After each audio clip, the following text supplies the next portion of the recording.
వరంగల్ జిల్లా వర్ధనపేట మండలం ఇల్లందు గ్రామ నూతన సర్పంచ్ సాంబయ్య వినూత్న ఆలోచనకు శ్రీకారం చుట్టారు. గ్రామంలోని కోతులు తరిమేందుకు చింపాంజీలను రంగంలోకి దించారు. దీంతో గ్రామంలో తీవ్రంగా నెలకొన్న కోతుల సమస్య నివారించేందుకు చింపాంజీ మాస్కులను కొనుగోలు చేసి కోతులను గ్రామం నుంచి పరుగులు పెట్టిస్తున్నారు. అడవుల్లో ఉండాల్సిన వాండ్రాలు జనాల మధ్యకి వచ్చి ఇళ్లలోకి సామాన్లు ధ్వంసం చేయడంతో పాటు ప్రజలపై నిత్యం దాడులు తిరుగుతుండటంతో కోతులు ఆగడాలు అరికట్టాలనే ఉద్దేశంతో చింపాంజీ వేషధారణ వేసుకుని కోతులను తరిమేస్తున్నారు. ఎన్నికల ప్రచారం గ్రామస్తులకు ఇచ్చిన హామీ మేరకు ఈ ప్రయత్నం చేస్తున్నట్లు సర్పంచ్ తెలిపారు. నేను గ్రామస్తులకు కోతుల బెడద నుంచి విముక్తి కల్పిస్తానని ఆ రోజు ఎన్నికలలో హామీ ఇవ్వడం జరిగింది.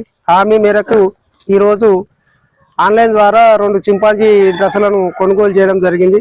దాని ద్వారా 2 డ్రెస్సులను మా 14వ వార్డు నెంబర్ చీపురు వెంకటస్వామి గారు మరియు మా గ్రామ పంచాయతీ సిబ్బందితోటి ఈరోజు గ్రామ కూడల్లో ఉన్న అన్ని కూడల్లో తిరగడం జరిగింది. కస్తూర్బా స్కూల్ కానీ, హై స్కూల్ కానీ, దేవాలయం కానీ, రజకవాడ కానీ, ముదిరాజవాడ కానీ, మార్కెట్ ఏరియాలో ఇవన్నీ మేము ఈ చింపాంజీ వేషధారాలతో తిరగడం వలన కోతులు గుంపులుగా మందలుగా ఉన్న కోతులు మొత్తం కెనాల్కేలు కానీ, ఇటు ఆకేరు వాక్కేలు కానీ, ఇటు గుట్టల సైడ్ కానీ అన్ని పారిపోవడం జరుగుతుంది.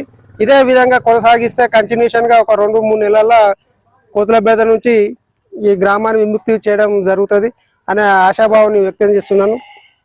ఇది కంటిన్యూషన్గా కొనసాగుతుంది. దీనికి గ్రామస్తులు కూడా అందరూ సహాయ సహకారాలు అందించాల్సిందిగా కోరుతున్నాను. ఈ కోతుల నుంచి నివారణ కోసమే మేము వినూత్న ప్రయోగం